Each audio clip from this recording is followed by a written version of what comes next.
Hi there, and welcome to CinemaNerdz, the podcast. My name is Mike Tyrkus, and I am the editor-in-chief of CinemaNerdz.com, your destination for everything movies. At CinemaNerdz, we have coverage of movie news, trailers, reviews, as well as the occasional interview. Every week on this podcast, we will be offering our views on the latest film releases, such as our topic today. Coming 15 years after the release of Tron Legacy in 2010, the third film in the Tron series, Tron Ares, seeks to establish the title as more of an action sci-fi film than a tech-heavy, niche-driven vehicle. For the most part, the results are favorable, and Tron Ares may perhaps usher in a new spate of computer-centric films that ask audiences to question the limits of their current realities.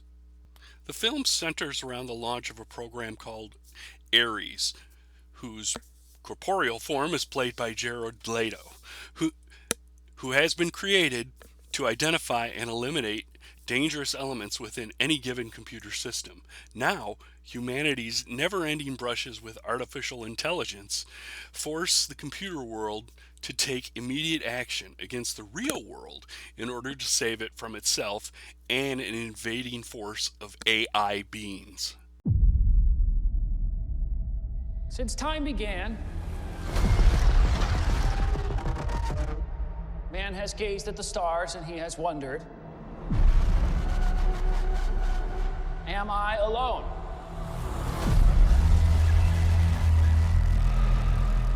So much talk of AI and big tech today.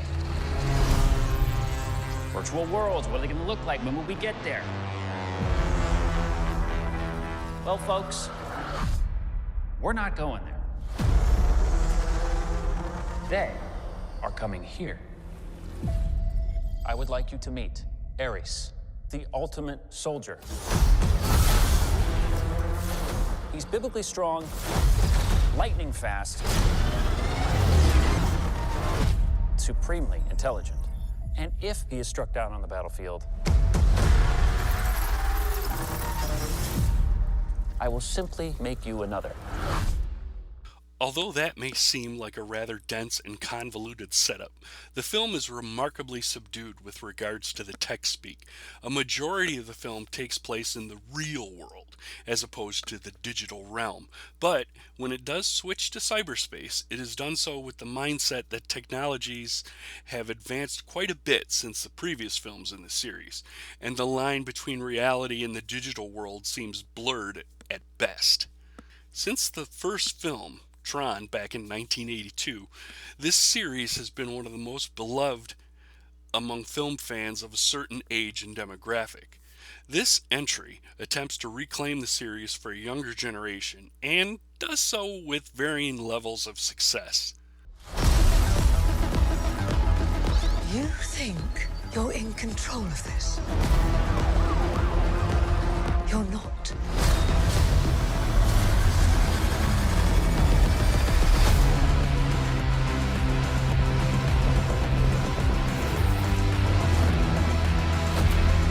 What are you?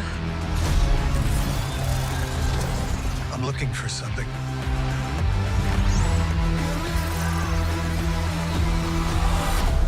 Something I do not understand.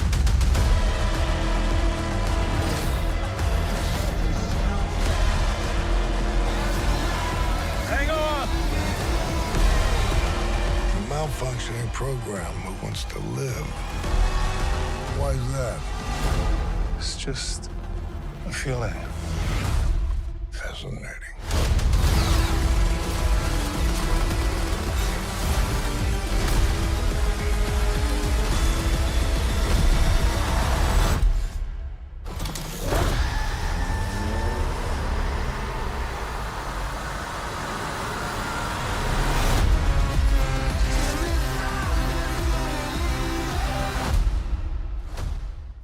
Director Joachim Ronning, who previously helmed big-budget films like 2019's Maleficent, Mistress of Evil, and 2017's Pirates of the Caribbean Dead Men Tell No Tales manages to provide a film that fits appropriately within the existing series so as not to alienate long-standing fans, but also one that embraces a less technical approach so as to be a more overall crowd-pleasing type of feature.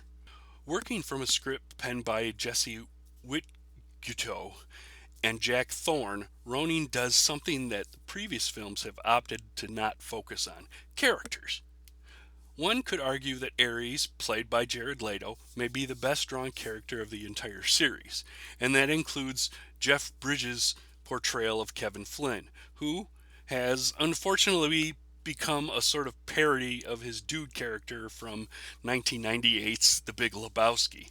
There is an existential crisis faced by Ares that seems drawn directly from the conceit of the first film in the series.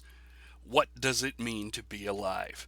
The character's quest to answer this question makes for a far more rewarding tale than simply watching programs go through the motion of doing what their users tell them to do.